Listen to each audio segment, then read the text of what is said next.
सवाल तो उठेंगे रजनी जी, और जवाब तो आपको देना है। कि मेरे जवाब देने से बात नहीं बनेगी, इसके लिए आरती को सामने आना ही होगा। क्या मुझे भी नैतिक जिम्मेदारी लेते हुए इस्तीफा दे देना चाहिए? इस बात का फैसला तुम ही करना। आप समझने की कोशिश कीजिए रजनी जी।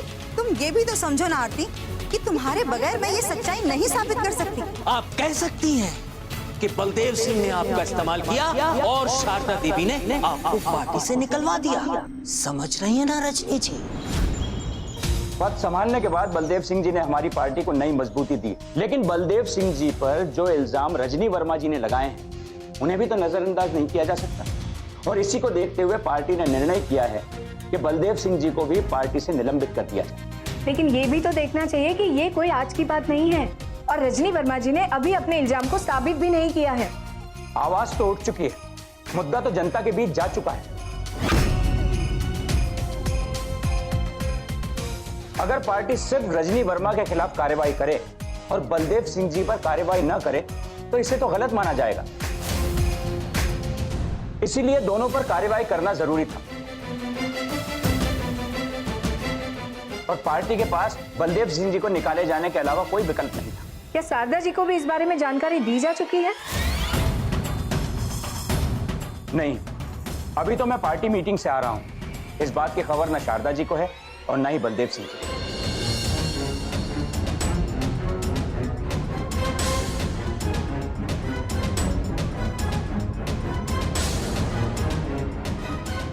इस बारे में शारदा जी क्या कहती हैं ये भी जानना तो बहुत जरूरी है। शारदा जी तो इसी बात को लेकर दुखी है कि प्रदेश के लिए इतना सब कुछ करने के बाद भी, इतनी ईमानदारी से काम करने के बाद भी आज जनता उनके इस्तीफे के नारे लगा रही है, उनसे इस्तीफा मांगा जा रहा है। आप खुद फोन करके शारदा जी को बता दीजिए ना, देखिए शारदा जी इस बारे में क्या कहती हैं।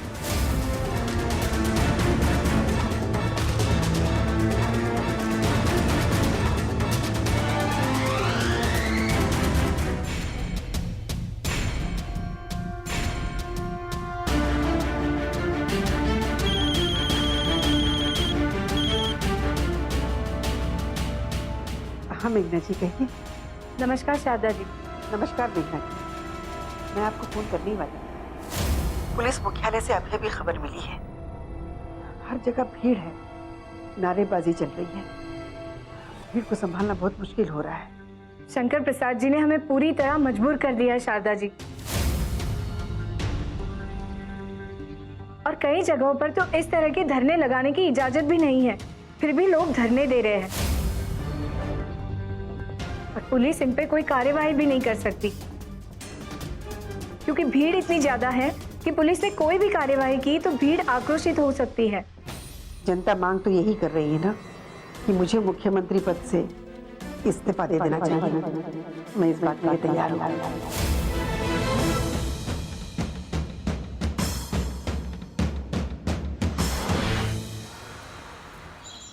वही हुआ जिसकी संभावना थी, मैसेज आ गया, मुझे उपाध्यक्ष पद से हटा दिया गया है। ये मेरे लिए भी अफसोस की बात है बलदेव जी, मेरी इतनी कोशिशों के बावजूद मैं इस मसले को सुलझा नहीं पाया। ये तो वक्त वक्त की बात है रामेश्वर जी, फिर ये तो राजनीति है। राजनीति में एक बार जो आदमी बिखर गया तो फिर उसे अपने आप को दोबारा संभालना बहुत मुश्किल होता है। मुझे बस एक ही बात का अफसोस है,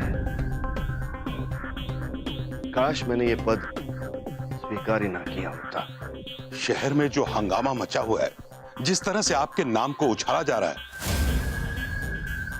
पार्टी ने अपनी सरकार को बचाने के लिए आपको निलंबित किया है ताकि जनता का जो आक्रोश है वो कम हो सके। लेकिन जिस तरह का माहौल चल रहा है, ये कह पाना भी मुश्किल है कि सरकार बचेगी भी या नहीं। नहीं शारदा जी, ये आप क्या कह रही है? अगर आप इस्तीफे की बात करेगी तो सरकार तो बिखरेगी ही, पर पार्टी भी बिखर के रह जाएगी।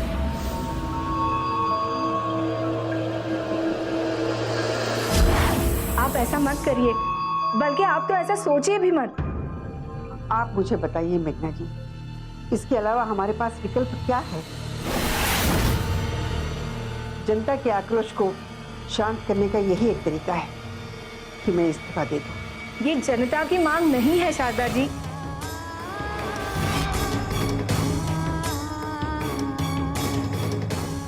ये किराए पर मंगाए गए लोगों की मांग है। आप इस बात को समझ क्यों नहीं रही है? लीजिए, आप देवव्रत जी से बात कीजिए। देवव्रत जी, आप मुख्यमंत्री जी को समझाइए।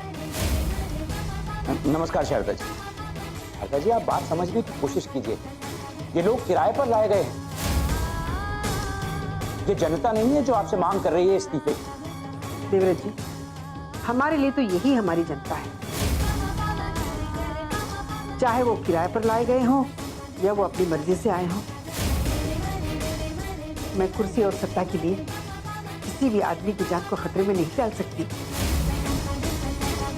जिस तरह की भीड़ जमा हुई है, जिस तरह का आक्रोश पैदा किया गया है, कहीं कभी भी कुछ भी हो सकता है। शारदा जी, इस बात का समाधान वो नहीं है जो आप कह रही हैं। तो फिर क्या समाधान है, आप ही बताइए ना। जब से मैं उपाध्यक्ष बना हूं, मैंने पार्टी को मजबूत करने की ही कोशिश की है। बलदेव जी, ये पार्टी का हर पदाधिकारी जानता है। कल मेरी देवव्रत जी से भी बात हुई, उन्होंने भी ये माना कि आपके आने से पार्टी को मजबूती मिली है। मगर उस बच्चे की वजह से और रजनी वर्मा ने जिस तरह से आपके नाम को उछाला है, किसी के समझ में कुछ नहीं आ रहा कि इस माहौल को कैसे सुधारा जा सकता है। आपने वो कहावत तो सुनी होगी रामेश्वर, और मैंने तो राजनीति हमेशा इस प्रकार की है कि जब हाथी गुजरता है तो कुत्ते भौंकते जरूर है, लेकिन करीब कोई नहीं आता।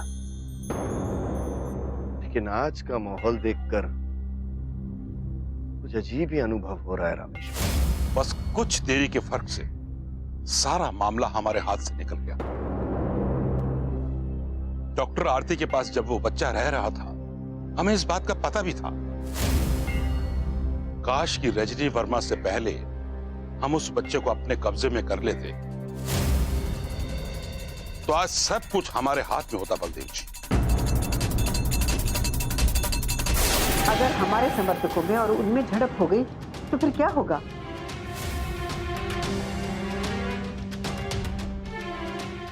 पुलिस भीड़ को संभाल नहीं पा रही है।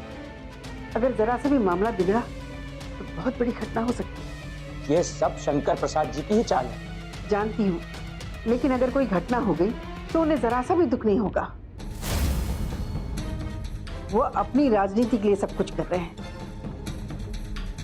लेकिन मैं अपनी राजनीति के लिए किसी की जान खतरे में नहीं डाल सकती। देखिए शारदा जी, आप बिल्कुल परेशान मत होइए। माहौल जैसा भी है, हम उस माहौल को संभाल लेंगे।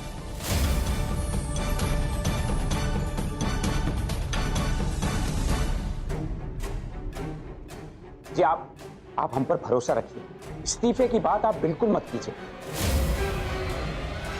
मैंने आपको कुछ और बताने के लिए फोन किया है। जी हाँ, बताइए। जी, पार्टी ने यह फैसला लिया है कि बलदेव सिंह जी को तत्काल प्रभाव से पार्टी से निलंबित कर दिया जाए।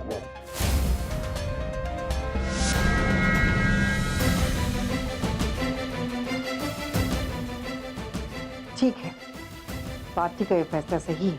मैं जानता हूं कि बलदेव सिंह जी से पार्टी में आने के लिए आग्रह भी हमने किया था, मगर हमारी मजबूरी है कि अब उन्हें पार्टी से निलंबित करना पड़ रहा है। इंसान को अपनी गुनाहों की सजा तो मिलती ही है। पार्टी की ओर से इस फैसले का प्रेस नोट जारी कर दिया गया है। हो सके तो हमारी ओर से उन्हें समझाने की कोशिश कीजिएगा। नमस्कार। नमस्कार।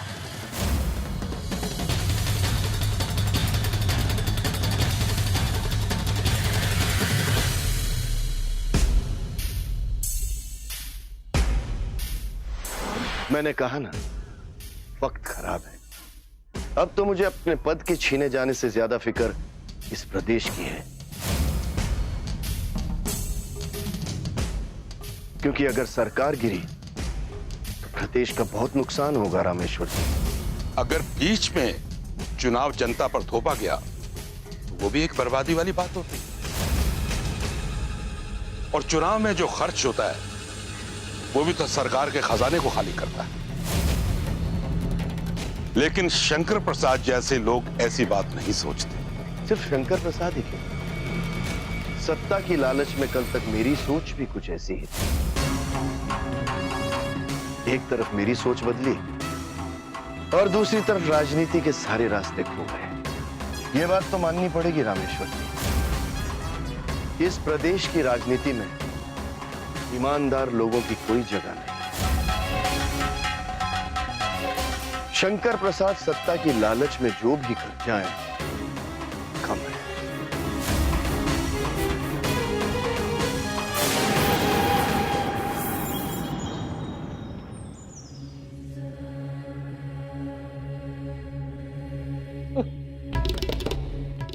ये देखिए शहर में जो कुछ हो रहा है, नारे लग रहे हैं। ये वही लोग हैं जो शारदा देवी का नाम मिट्टी में मिलाएंगे और आपका नाम शिखर तक पहुंचाएंगे। यू लल्लन, शंख आखिर बज ही गया। हाँ सरकार, प्रदेश का बच्चा बच्चा आपके काबिलियत का लोहा मानेगा। लो आगे देखते हैं। अपना प्रदेश सरकार की हालत ऐसी है जिसके बारे में कुछ कहा नहीं जा सकता। कुछ लोग तो ये अंदाजा लगा रहे हैं कि सरकार वेंटिलेटर पे चल रही है। प्रदेश की राजधानी में लाखों लाख की संख्या में लोग मौजूद हैं, जो गांव-गांव और शहर-शहर से आए हुए हैं। हालांकि इस तरह की रैली और आंदोलन के लिए प्रशासन की ओर से इजाजत नहीं दी गई थी, फिर भी शहर में जुलूस निकल रहे हैं, नारे लगाए जा रहे हैं। शारदा देवी इस्तीफा दो के नारों से शहर की गलियां गूंज रही हैं। प्रदेश की राजधानी में तनाव व्याप्त है। इसी बीच पार्टी की ओर से एक प्रेस नोट जारी करके यह कहा गया है कि तत्काल प्रभाव से बलदेव सिंह को पार्टी से निलंबित कर दिया गया है। यह निलंबन 6 साल के लिए हुआ है। इसके साथ ही इस सारे मामले की केंद्र बिंदु रही विधायक रजनी वर्मा को भी पार्टी से निकाला जा चुका है। उन्हें भी 6 साल के लिए निलंबित किया गया है।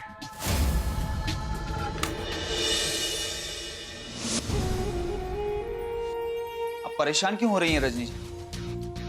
आपने ये जो लड़ाई छेड़ी है, आपको तो पहले ही सोच लेना चाहिए था कि इसका अंजाम कुछ ऐसा ही होगा।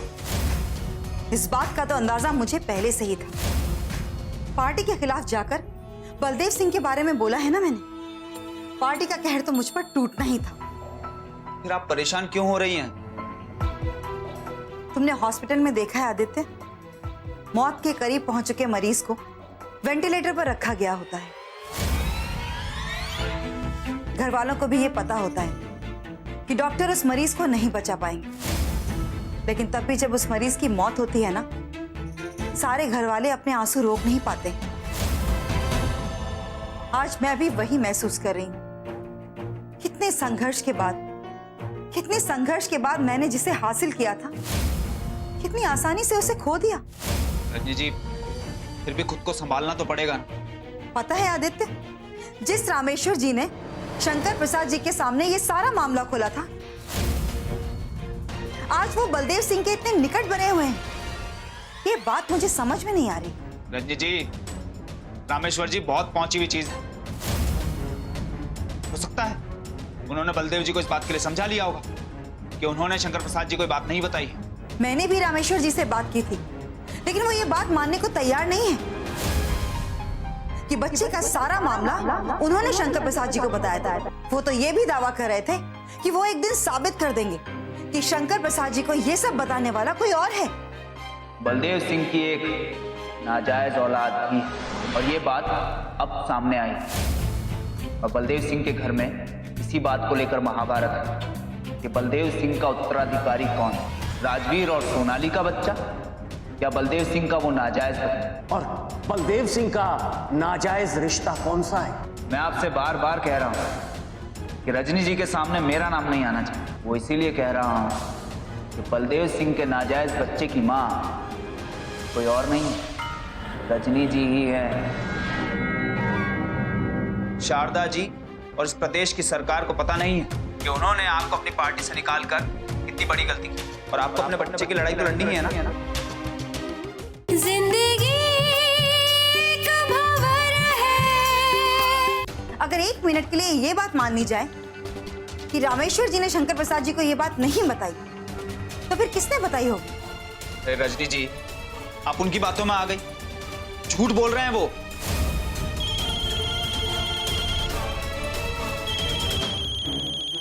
देवव्रत जी, नमस्कार। देवव्रत जी, नमस्कार रजनी जी। आपका फोन आने से पहले ही मुझे मीडिया के जरिए पार्टी के फैसले का पता लग चुका है।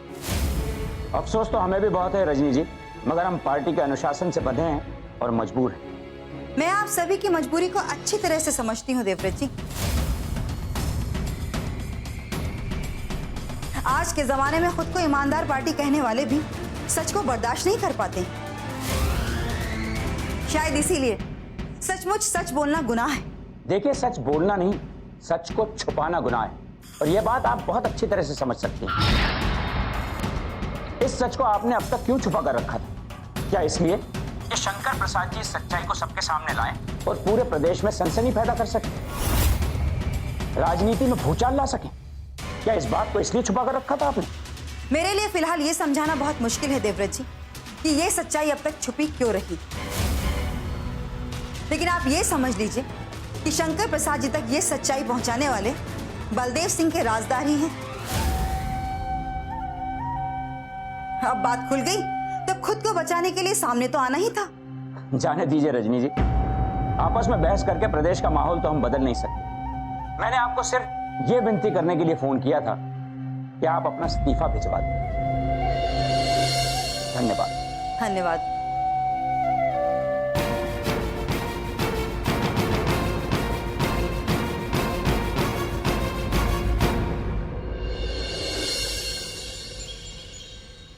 अब देखते हैं रजनी वर्मा क्या करती है, कहां जाती है।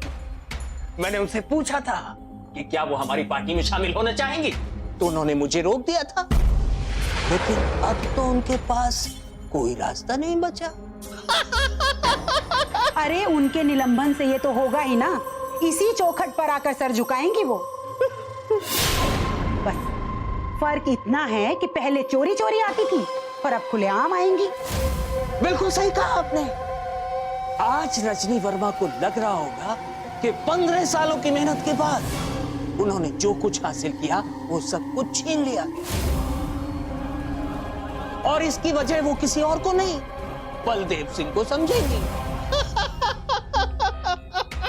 बिल्कुल सही कह रहे हैं आप। अरे उसकी हालत का अंदाजा तो हम भी लगा सकते हैं।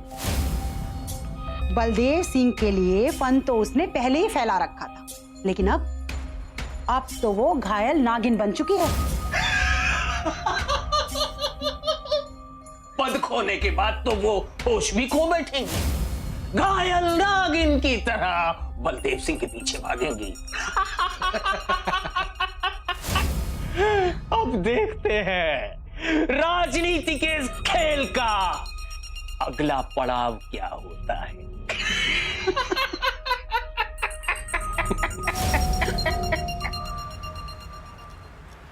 सरकार के खिलाफ इस अभियान में सोशल मीडिया की पूरी जिम्मेदारी आप लोगों के हाथ में है कि किस तरह जनता की सोच को बदला जा सकता है।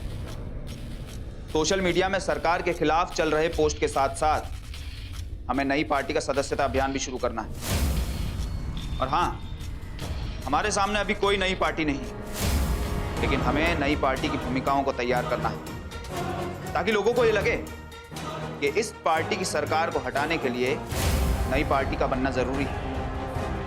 इसके लिए आप नए नए स्लोगन तैयार कीजिए, शेरो शायरी का इस्तेमाल कीजिए और नए नए नारे तैयार कीजिए। मैंने भी एक नया स्लोगन तैयार किया, प्रदेश का कायाकल्प चाहिए, कोई नया विकल्प चाहिए। असमत से खेलने वालों को धक्का दो इन दलालों को। सरकार है ये रेल नहीं, सरकार चलाना खेल नहीं। चलिए मैं आप लोगों से बाद में बात करता हूं, आप लोग तैयार रहिए।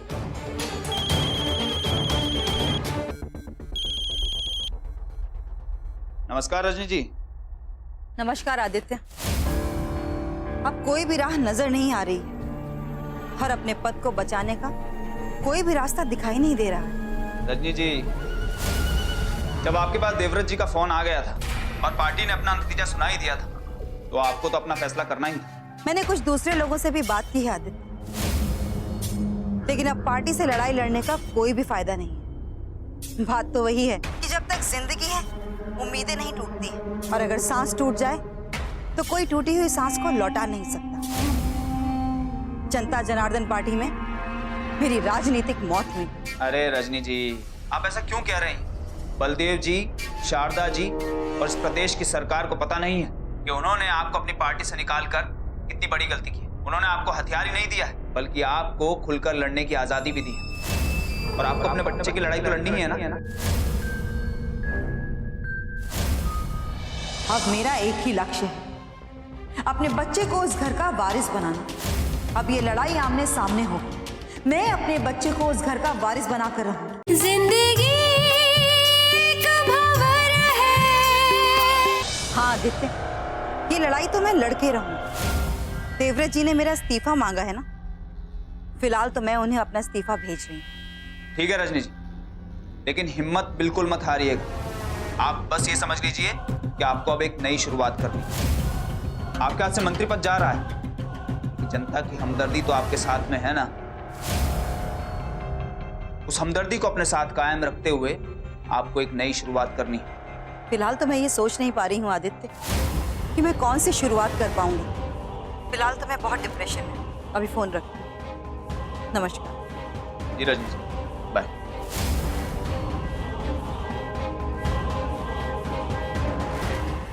तकदीर ने आपको इतना कुछ दे दिया है, अभी आपका आचरण बदला नहीं है। ये पता नहीं ये आपका आचरण है या आपकी नीति। ये खुद बदनाम करने के मंसूबे बनाए बैठी हैं आप। पार्टी में आपको सम्मान दिया, उसका बदला आप ये दे रही हैं कि पार्टी आज बदनामी के दहलीज पर खड़ी है। ये जो कुछ भी हो रहा है उसकी जिम्मेदार आप हैं और कोई नहीं। रजनी जी, आप अपने बच्चे को अधिकार दिलाना चाहते हैं, उसकी मां होने के नाते आप ये बदनामी भी बर्दाश्त कर सकती हैं। आपके चेहरे से सच्चाई बदल नहीं जाएगी। इस उम्र में जो आप पर बदनामी का दाग लगने वाला है ना, कम से कम उससे तो डरिए। क्या यही मेरी तकदीर है? एक ही तो सपना था, मंत्री पद पाने का। 15 साल गुजर गए इस पद को पाने में। अभी तो इसे हासिल किया था और एक बच्चे की वजह से इसे खो दिया। क्या यही मेरी तकदीर है? दिन ही कितने हुए थे मुझे मंत्री बने, और अभी ही ये मेरा सपना टूट गया। अब मैं क्या करूं? पता नहीं बलदेव सिंह भी अब क्या करेंगे। अब मेरा एक ही लक्ष्य है, अपने बच्चे को उस घर का वारिस बनाना। अब ये लड़ाई आमने सामने हो, मैं अपने बच्चे को उस घर का वारिस बनाकर रहूं, उसे उसका हक दिलाकर रहूंगी। अगर घर की बातें बाहर नहीं गई होती तो रजनी वर्मा को ये सब करने का मौका ही नहीं मिलता। अगर आज बात इतनी बड़ी है तो इसके पीछे सोनाली का ही हाथ है। प्रेस कॉन्फ्रेंस तो रजनी वर्मा की ही होगी, लेकिन मैं चाहता हूं कि उस प्रेस कॉन्फ्रेंस में आरती ये सच्चाई लोगों को बताए कि बलदेव सिंह ने उस बच्चे को मारने की साजिश की थी।